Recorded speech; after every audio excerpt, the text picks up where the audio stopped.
दोस्तों, कैसे हैं आप सब। आप सभी को याद प्यार एवं नमस्ते।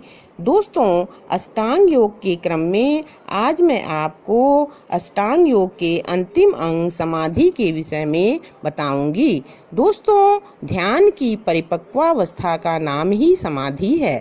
समाधि के बाद प्रज्ञा का उदय होता है और यही योग का अंतिम लक्ष्य भी है। समाधि चित्त की वह अवस्था है जिसमें चित्त ध्येय वस्तु के चिंतन में पूरी तरह लीन हो जाता है। योग दर्शन समाधि के द्वारा ही मोक्ष प्राप्ति को संभव मानता है। समाधि में ध्यान और ध्याता का भान नहीं होता, केवल ध्येय रहता है। उसी के आकार को चित्त धारण कर लेता है। एक प्रकार से उस अवस्था में ध्यान, ध्याता तथा ध्येय तीनों की एक सी प्रतीति मालूम होने लगती है। दोस्तों, समाधि के भी दो भेद हैं। एक है संप्रज्ञात समाधि और दूसरा है असंप्रज्ञात समाधि। तो सबसे पहले हम लोग संप्रज्ञात समाधि के बारे में जानते हैं। दोस्तों, इसे सबीज समाधि भी कहते हैं।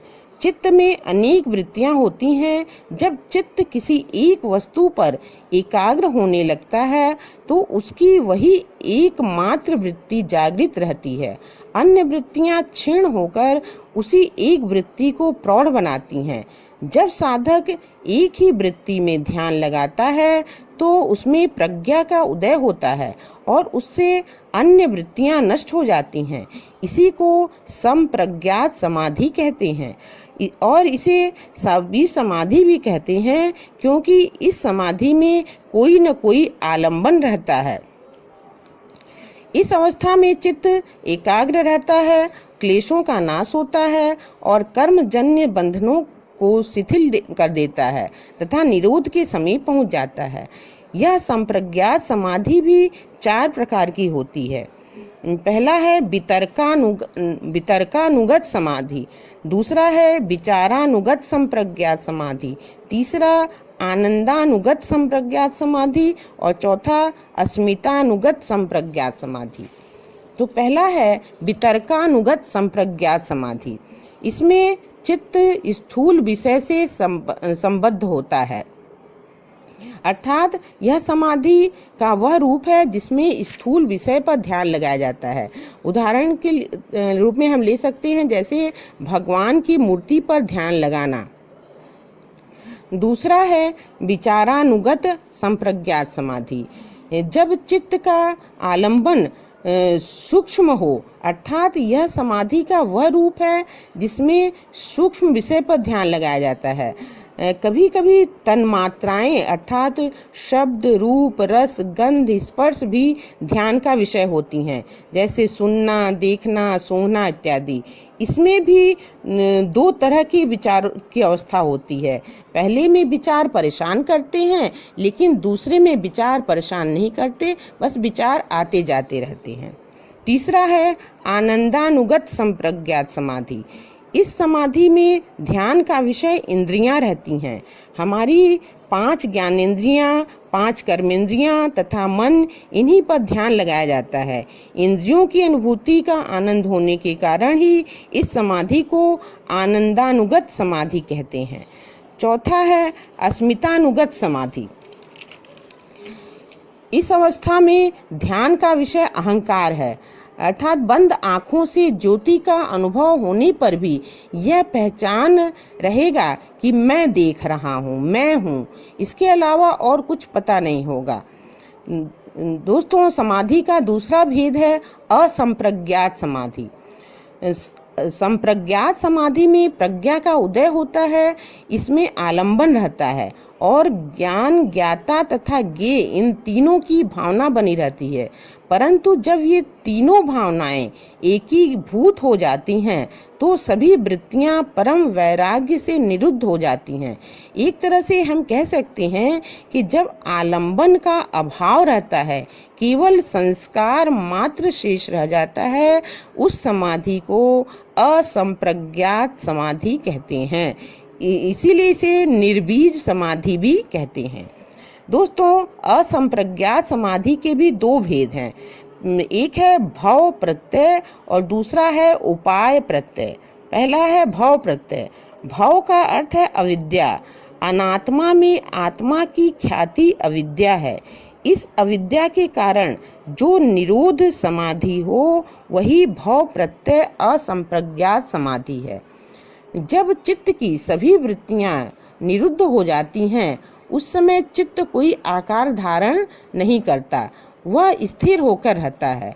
अव्यक्त अर्थात जड़ प्रकृति, महत अर्थात बुद्धि, अहंकार तथा पंच तन्त्र मात्राएं, शब्द रूप रस गंध स्पर्श में से किसी एक को आत्मा मानकर उसकी उपासना से वासित अंतःकरण वाले जीव शरीर के पतन होने पर अव्यक्त महत अहंकार तथा तन्मात्राओं में से किसी में लय को प्राप्त करते हैं और विवेक ख्याति को न पाकर भी कैवल्य पद को प्राप्त किए हुए के समान अपने को समझते हुए जीव प्रकृति लय कहलाता है और अवधि के पूरा होने पर पुनः संसार में आ जाता है।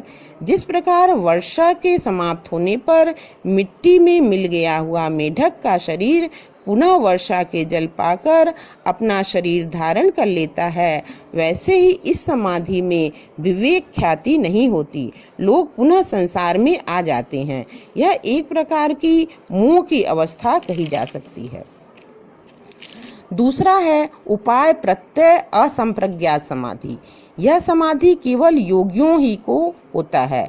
यह श्रद्धा अर्थात चित्त की एकाग्रता, धारणा, ध्यान, समाधि तथा प्रज्ञा से उत्पन्न होता है। श्रद्धा योगियों की माता के समान रक्षा करती है, उन्हें कुमार्ग में नहीं जाने देती। श्रद्धा से धारणा, ध्यान उत्पन्न होता है। इसमें चित्त शांत होकर समाधि में स्थित हो जाता है, जिससे वह संप्रज्ञात समाधि को प्राप्त करता है। और जब संप्रज्ञात समाहित चित्त में प्रज्ञा विवेक उत्पन्न होता है तो वह वस्तुओं को यथावत जानने में लगता है।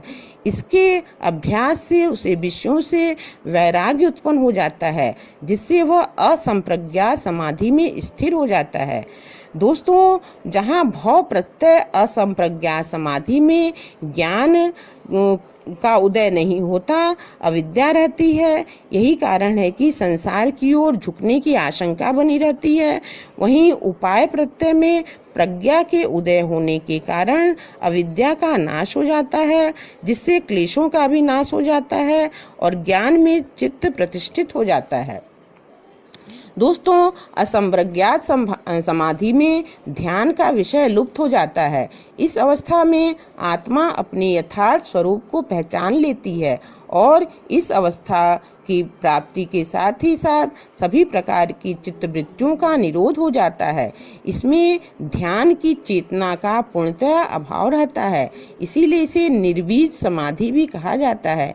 यही आत्मा के मोक्ष की अवस्था है और यही वास्तविक समाधि है। दोस्तों, वास्तविक समाधि से निकलने वाले व्यक्ति के साथ भावातीत ज्ञान, शांति तथा आंतरिक शक्ति होती है। तो दोस्तों, आज आपने अष्टांग योग के अंतिम अंग समाधि के विषय में जाना। वीडियो कैसा लगा अपना व्यू कमेंट बॉक्स में अवश्य दीजिएगा तथा लाइक, शेयर एवं सब्सक्राइब करना मत भूलिएगा। धन्यवाद, धन्यवाद, धन्यवाद।